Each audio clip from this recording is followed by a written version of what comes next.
Assalamualaikum, Rahman. Rahman Mat Jim eh? Rahman Mat Jim. Ya? Kau video ni. Yalah, orang apa pemegang amanah apa? Apa namanya? Apa nama? Ya, pemegang amanah. Pemanah arah air. Amanah tu kena amanah lah kat orang. Okey, ni Rahman Majim sebagai Ya. wasi apa nama kau punya dia punya apa? Saya sebagai pemegang amanah, bukannya pemegang amanah daripada segi saya punya klien, tapi saya as a consultant, saya membantu untuk klien-klien saya. Itu saja. Okey, faham. Okey, jelas tu pertama nak tanya ni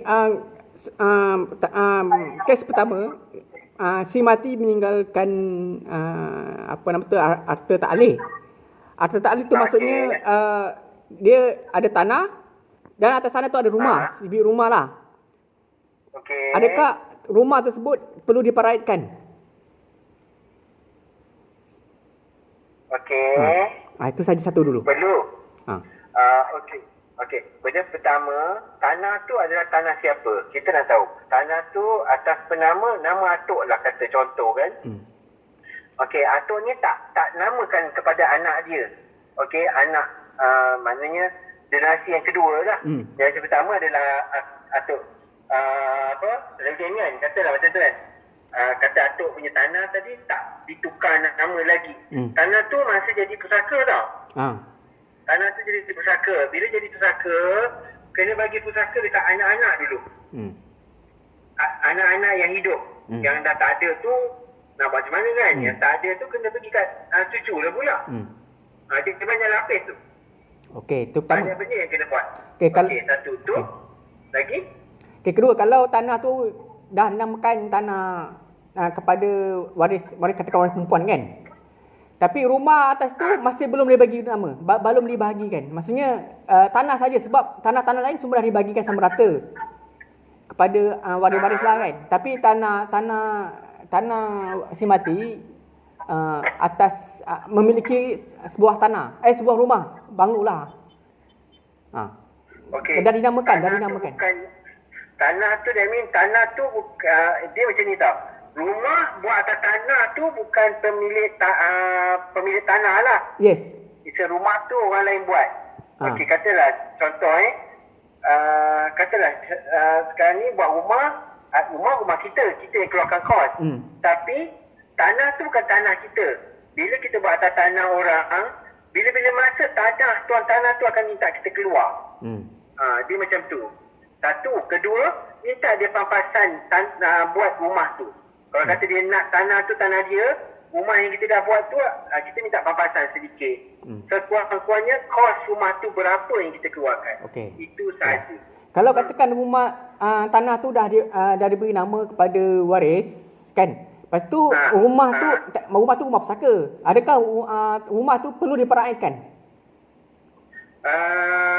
Rumah kalau macam tak sempat nak buat hibah, kena faraid lah. Kena faraid jugalah. Kena faraid. Kena faraid. Sebab tanah tu pun yalah semua dibagi tanah sama rata. Kan? Tapi kebetulan rumah tu ada rumah banglo, ada kilang proses makanan. Jadi boleh faraid. Macam mana dalam situasi macam tu? Okey, sebab dia yang baca pertama, tuan tanah tu, siapa yang punya tanah tu? Kalau kata nama, mesti lagi nama orang yang dah meninggal, maksudnya orang yang dah mati. Jadi dia kena jadi faraid. Bila sebelum dia mati dulu, dia dah buat hibah awal, tak ada masalah. Sebab dia dah hibah awal, tak ada berkenaan dengan faraid. Bila dah hibah, tak ada faraid. Bila tak hibah, tanah tu still lagi, katalah contoh atas nama Rahman bila Rahman meninggal, anak-anak Rahman tak buat hibah pun, tapi dah jadi faraid. Jadi faraid, jadi macam Mak Rahman ada, katalah contoh Mak Rahman ada lagi, dia ada hak 1/6, ayah ada 1/6, isteri ada 1/8. Kalau isteri satu, kalau isteri kedua dapat 16. Anak perempuan 1 bahagian, anak lelaki 2 bahagian. Itu yang basic kita ada. Kita memang pakai dari situ je lah. Kalau tak ada macam mak ayah tu tak ada, adik-beradik kita ada hak. Kalau saya mati tadi, adik-beradik saya ada hak untuk tuntutan harta tu. Kalau dia tak tuntut, dia kata nak lepaskan hak, kita buatkan satu surat mengatakan dia lepas hak. Dan mati stamp. Dia tak boleh buat apa-apa. Jadi adakah bersetuju dengan saya bahawa setelah si mati telah memberi memindah hak milik kepada waris perempuan ini, dan rumah tersebut perlu hanya tanah saja, dan rumah banglo tersebut dan kilang proses makanan perlu diparaikan. Okey, sebab jadi faraid ni kalau kita tak buat hibah, dia akan jadi faraid. Maksudnya kita tak buat hibah semasa kita hidup, kita tak buat hibah, rumah tu kalau kita mati je dia terus jadi faraid. Okey, kalau dia buat hibah, tak siapa pun boleh tuntut tanah tu. Siapa-siapa pun boleh tuntut.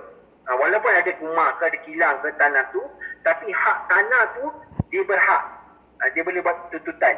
Sebab tu harta dia. Kalau dia kata, okey, dia kata masa dia hidup, dia pakai wasiat je.